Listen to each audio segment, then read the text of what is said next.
السلام علیکم ورحمت الله وبرکاتو. قدرمنو لیدونکو، د نن ورځې اونیز بحث ته مو زه صمیم الیاس ښه راغلاست وایم.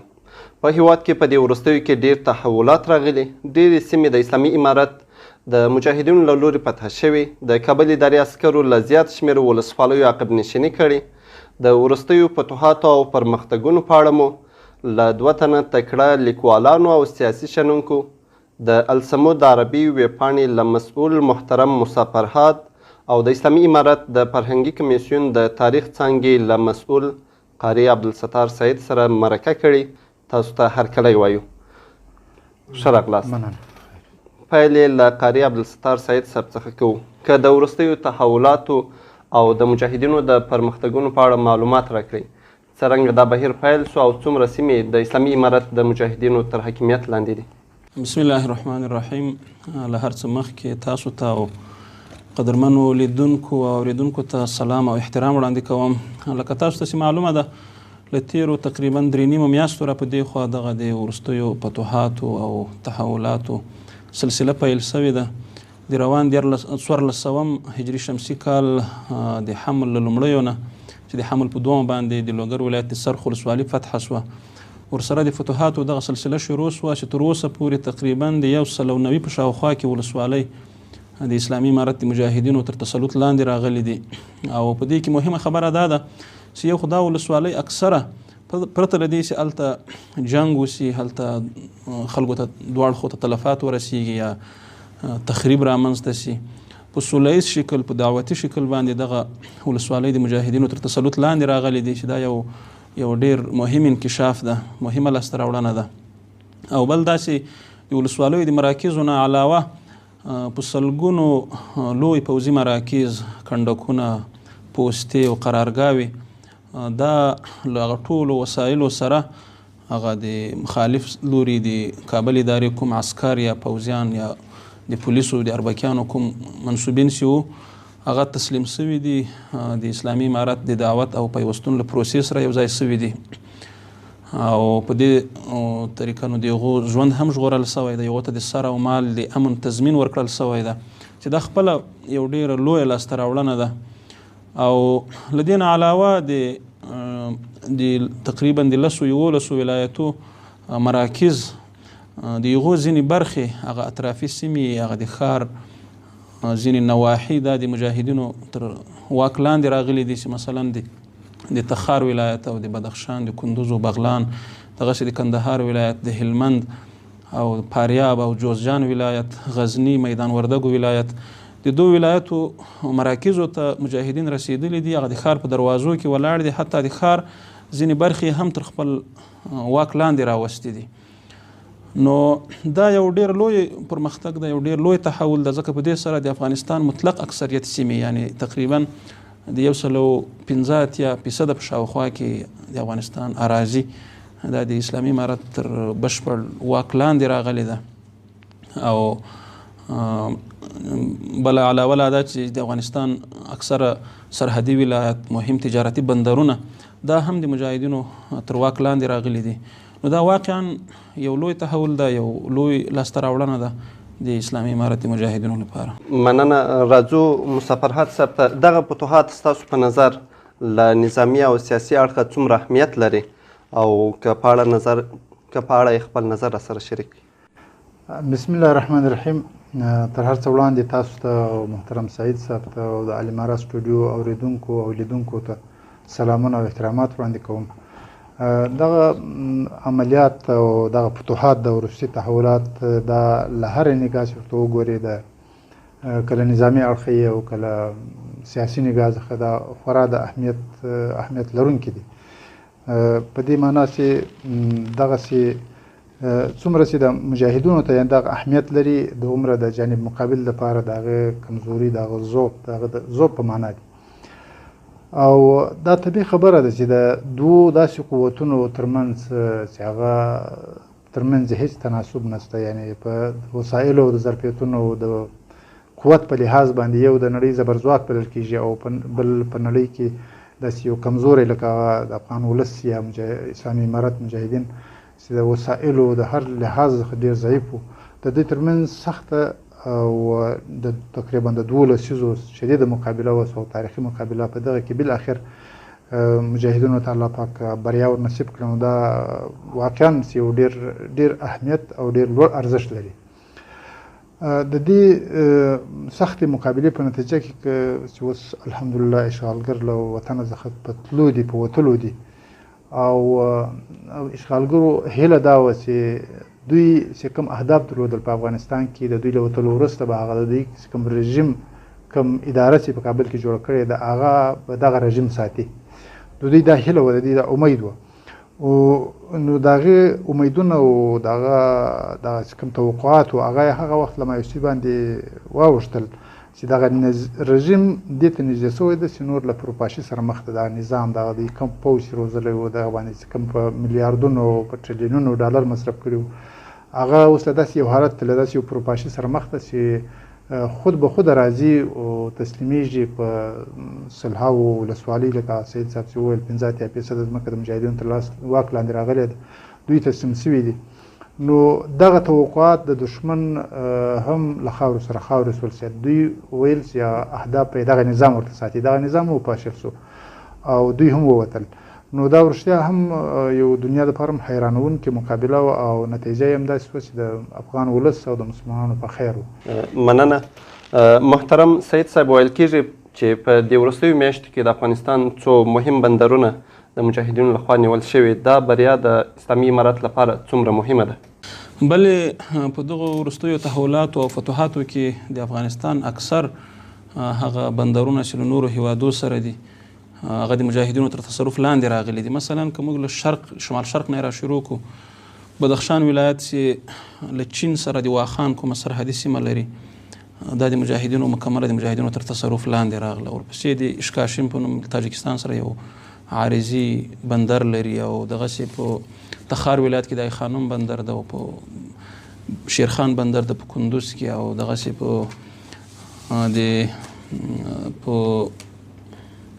په هرات کې د تورغونډۍ او د اسلام قلعه بندرونه او په هرات کې په فراه کې د ابو نصر فراهي بندر او تر ټولو مهم په کندهار کې د سپین بولدک بندر او په پکتیا کې د ډنډو پټان په نوم کوم بندر ده. دا ټول هغه تجارتي لارې دي د افغانستان لپاره چې د افغانستان لپاره کوم له نورو هیوادو سره تجارتي راکړه ورکړه د ټولو له دغو لارو نه کېږي. نو د دې اهمیت ډېر زیات دی. یو په دې لحاظ باندې که موږ وګورو چې د کابل د ادارې د رصد یا د لوجستیکي اکمالاتو لارې تقریبا همدغه دي. نو په دې سره مجاهدین کولی شي د دغو په تصرف سره د کابل په اداره باندې فشار وارد کړي او له دغو لارو نه د فشار د وسیلو په حیث باندې استفاده وکړي. علاوه دا چې دا اقتصادي اهمیت هم لري. د بیلګې په توګه که موږ د اسلام قلعه بندر یاد کړو، د اسلام قلعه بندر د اشرف غني د ادارې د دوی د احصایې له مخې او د دوی له فساد او خردوبرد سره په ورځنی ډول دوی له دغه بندر نه د 150 میلیون افغانۍ په شاوخوا کې عایدات ترلاسه کول چې اوس دا بندر له څو ورځو راهیسې د مجاهدینو د اسلامي امارت مجاهدینو تر تصرف لاندې ده او هغه د پخوا په شان عادي راکړه ورکړه. له دې لارې هغه تجارتي کوم مالونه چې راځي هغه جریان لري. نو دا د اسلامي امارت لپاره یو عایداتي سرچینې هم ګڼل کېدلی شي. د دې علاوه له ګاونډیو هیوادو سره د اړیکو یو کانال هم ورته ویلی شو، ځکه ګاونډي هیوادونه اوس له اسلامي امارت سره مخامخ دي. یعنې په سرحدي ولایاتو کې دوی هغه کوم د تاثیرګذاري یا تاثیر پذیري چې دغه د اسلامي امارت ته، یعنی دوی ټول راکړه ورکړه او تعامل چې د اسلامي امارت سره ده. دا خپله د ګاونډیو هیوادو په باره کې هم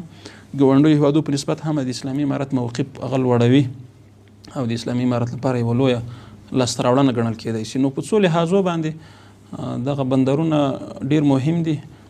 او په وروستیو فتوحاتو کې دا یو مهمه فتحه بلل کېږي. ډېره مننه. محترم فرهاد صاحب، په جګړه کې تبان ښکېلو خواو ته تلفات رسېږي. دغه راز ملکي زیانونه او د عامو تاسیساتو تخریب هم ورسره تړلی دی. ستاسو په نظر د وروستیو پرمختګونو څومره د سر او مال زیان درلود او په راتلونکي چې ولایتي مراکزو تصفیه پیل کېږي، تاسې د ملکي تلفاتو د مخنیوي لپاره کوم اقدامات په نظر کې نیولي؟ زه فکر کوم چې دا وروستي تحولات او وروستي بریاوې د مجاهدینو دا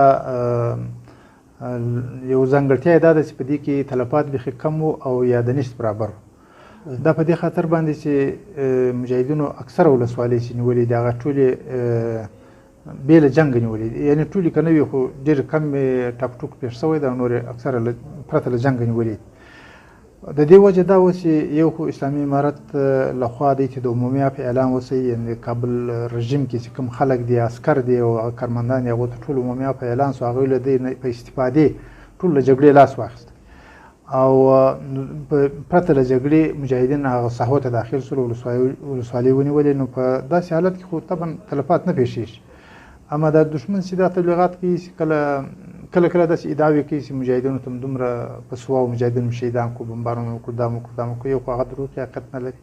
دویم دا ده چې مجاهدین دښمن داسې تبلیغات هم کوي چې مجاهدینو په دې ولسوالۍ کې دا دولتي تاسیسات تخریب کړو عامه شتمنۍ لوټ کړې او دا یې وکړو ملکي خلک یې وویستل د دې هېڅ ثبوت تر اوسه نه دی وړاندې کړی او دا چې که یو ډېره جزي پیښه سوي هغه هم په غلط فهمۍ باندې سوي او هغې پوښتنه هم سوې د مجاهدینو د هغې د تدارک دپاره اقدامات کړي دي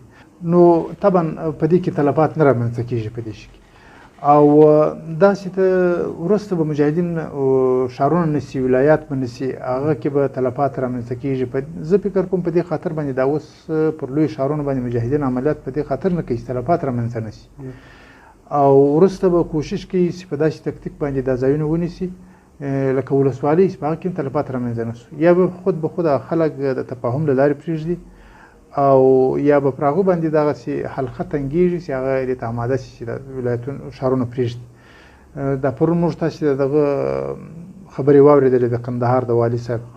هغه وویل چې د کندهار ښار موږ حلقه تنګه کړې ده او موږ کولی شو چې دا ونیسو ډېر په اسانۍ باندې خو په دې خاطر یې نه نیسو چې خلکو ته زیان ونه رسېږي خلکو ته اذیت ونه رسېږي نو یعنې د آینده دپاره هم زه فکر کوم چې مجاهدین داسې پلان لري چې پرته له لویو جګړو له تلفاتو څخه او عامو خلکو ته له اذیته څخه پرته د سیمې او ډېره مننه محترم سید صاحب د کابل ادارې ویاندویان لوړپوړي چارواکي او یو شمېر رسنۍ په وروستیو کې د مجاهدینو خلاف تبلیغاتو ته زور ورکړی دا څومره واقعیت لري دا تبلیغات او که دا راسره شریک چې مطلب یوازې خپلو عسکرو ته د مورال په وروستیو کې رښتیا هم د کابل ادارې او د دوی هغه دوی ته نږدې رسنۍ چې کومې دي د هغو تبلیغاتي جنګ په اصطلاح تر پخوا په نسبت ډېر زیات سوی ده ما په نظر وجه دا کېدلی شي چې دوی په عملي میدان کې شکست خوړلی له ډېرو درنو زیانونو سره مخامخ سوي ډېرې زیاتې پراخې سیمې له لاسه ورکړي دي ډېر عسکرو ډېرو پوځیانو یا اردو د پولیسو منصوبینو له دوی نه مخ اړولی د ډېر زیات وسایل بایللي دي نو د دغو تلفاتو د دغو زیانونو د دغو ناکامیو د جبرې لپاره دوی اوس کوشش کوي چې په تبلیغاتي برخه کې یو څه وکړي نو دوی تبلیغاتو ته مخ اړولی دا په عین حال کې دوی د مایوسۍ علامه هم ده ځکه کله چې څوک له عملي مقاومت نه او له عملي جنګ او له فعالیت نه ولویږي نو بیا هغه خبر او شعار او شورماشور ته مخ اړوي نو د دوی هم په دغه وروستي تبلیغات کې موږ وګورو د تبلیغات هم داسې معقول تبلیغات نه دي چې د چا زړه ته ولویږي اکثره داسې څه وایي چې هغه بالکل د منلو وړ نه دي موږ په دا تېرو څو ورځو کې د کابل ادارې د لوړپوړو چارواکو ادعاوې وګورو مثلا د دوی د ارګ ویاند دواخان مینهپال هغه کله چې مجاهدین د بولدک ښارګوټه یې نیسي دی څو کله یو پخوانی تصویر هغه نشروي بیا ورسره لیکي چې دا د مجاهدین موږ پسې واخیستل او چمن ته مو واړول په اصطلاح سره دی دا معلومات هم نه لري چې دغه لار او دغه کرښه بنده ده څوک تګ و راتګ نشي کولی نه اوښتلی شي خو وروسته بیا دغه تبلیغات هم پسې دغه دروغ پسې افشا کېږي خلک هغه تصویر رابرسېره کوي چې دا خو څو کاله پخوانی ده داسې تېره ورځ د نادري لخوا یوه ادعا وسوه چې یوه ډېره کاذبه ادعا وه ده وویل چې مجاهدینو په نیول سوو سیمو کې 50% دولتي ودانۍ هغه نړولې دي او سره له دې چې دې لپاره دې هېڅ ثبوت نه لري او نه عام خلکو داسې څه ویلي دي چې په کومه ولسوالۍ کې د کومه پېښه سوي ځکه دا ولسوالۍ حتی هلته جنګ نه ده پېښ سوی دا ټولې په سوله ییز شکل باندې نیول سوي دي دغسې د اشرف غني معاون امرالله صالح کله کله داسې عجیبې او غریبې ادعاوې کوي چې کوشش یې دا وي چې له دغه اساسي موضوعاتو نه له دغه خپلو ناکامیو نه د خلکو نظر په بله کړي. لکه مثلا چې د پارلمان یو وکیل ته د یو کلیپ یو توند خبره یې وکړه او کلیپ رسنیو ته قصدن راوایستل چې دې لپاره څو ورځې خلک ورباندې مصروف کړي. اوس دا څو ورځې پارلمان وکیلان له ده نه پوښتنه کوي چې راسه دغه دوسیه ته تصفیه کړه، په دغه سړي باندې تا دعوه کړې ده، اوس یې ورباندې ثابته کړه، خو دی هېڅ ځواب نه لري. او دغسې مثلا لکه پرون چې دوی یوه ادعا کړې ده چې د بولدک د جګړې په باره کې موږ ته د پاکستان لخوا نه اخطار راکړل شوی ده چې که چیرې تاسې حمله وکړئ موږ به عکس العمل وښیو، تاسې به حمله نه کوئ. نو دا بالکل یوه کاذبه ادعا ده، ځکه چې دې لپاره نو دوی کوم ثبوت لري. او دغه نن چې د دوی لخوا د کندهار لخوا نه کومه قوه راوتلې وه، نو که چیرې واقعا دوی ته داسې اخطار وکړل شوی وی شاید دوی به د حملې څه نه وی اقدام نه وی کړی. او چې حمله راوتلې وم هېڅ شواهد نه دي لیدل شوي چې د پاکستان لخوا د کومه حمله سوي یا د عکس العمل ښول سوی. نو دا ټول هغه کاذبې ادعاوې دي چې د دوو کارو لپاره کېږي، یو دا چې دوی په هغه عملي میدان کې شکست ورباندې جبیره کړي، او بل عامه اذهان ورباندې مصروف کړي په سوشل میډیا کې، په فیسبوک او ټویټر او په عامه رسنیو کې، په دې کې بس خلک په دې شیانو مصروف کړي له خپلو اساسي ناکامیو نه چې کوم دی د جګړې په ډګر کې ورسره مخامخ دي، په سیاسي میدان کې ورسره مخامخ دي، په سیاسي لحاظ باندې هغه خپل حیثیت او باور له لاسه ورکړی، د دنیا باور نه ورباندې لري، هغه ناکامۍ له هغو نه د خلکو نظر واړوي. نو زما په نظر خو یې له دې وجې نه دوی تبلیغاتو ته مخ اړوي. ډېره مننه محترم فرهاد صاحب، که د وروستۍ پوښتنې په توګه راته ووایاست چې دغه پرمختګونه او تحولات به د مذاکراتو پر پروسه څه اغېز ولري او د دواړو اړخونو پر دریځونو به یې اثر څه وي؟ زه فکر کوم طبیعي خبره دا ده چې په نظامي ډګر کې بریا فوقیت هغه پر سیاسي ډګر باندې مستقیما اغېز لري. یعنی کوم لوری چې په جګړه کې په فاتح پوزیشن کې یعنی بریا د هغه په برخه وي، په سیاسي میدان کې به بریا د هغه وي. او یو دا خبره ده. دویمه مسله دا ده چې سیاسي پروسه باندې د جګړې اغېز خو یو دا موږ کتلی سو چې تر د سیاسي پروسه کې مخکې خنډونه ټولو دنیا موږ تاسو ټول ته معلوم دي، هر چاته چې هغه له څه وجې رامنځته کېدل، د کابل ادارې له لوري چې هغه کوم خنډونه رامنځته کېدل، دا پروسه تخریبېدله، هغه په دې امید اوسي کېدای شي بهرنیان دلته بیرته پاتې شي او یا طالبان په دغه شکل له دا پروسې سره ځای شي، تسلیمي په شکل باندې سره ځای شي، او د بندیانو تعطل او داسې نور خنډونه چې دوی ایجادول هغه د مذاکرات پروسه تخریبوله. نو دوی په دې امید اوسي بهرنیان به ورسره پاتې شي، بیا هغه سپورټ اعلان کړي، خو چونکې هغه بیرته ووتل، د هغوی وتل یقیني سو، پیل سو، او د دوی دا امید چې وه توقعات چې هغه په مایوسي بدل سو. په دې خاطر باندې زه فکر کوم چې آینده که دا پروسه باندې دغه حالت دا اوسنی د مجاهدینو بریا دا په پروسه باندې دا تاثیر کولی شي چې دوی به که د سیاسي مذاکرات بیرته شروع کېږي، پروسه پیلېږي، دوی به خامخا مجبورا هغه څه مني چې مخکې یې له هغه څه روګرداني کوله، نه یې منل. یعنی اوس به د یو فاتح لوري د غوښتنو مطابق به د سوله هم کوي، که نه نو یو خدا ده چې په خپل نظام کې اسیم اختلافات او ښکار نظام ده او په یوه دغه سره ټول نه دي. نو د دې څخه سیاسي اپوزیشن خلک دی هغه اوس هم زړه ښه کړی ده چې مجاهدینو سره کښېني، په جلا شکل باندې د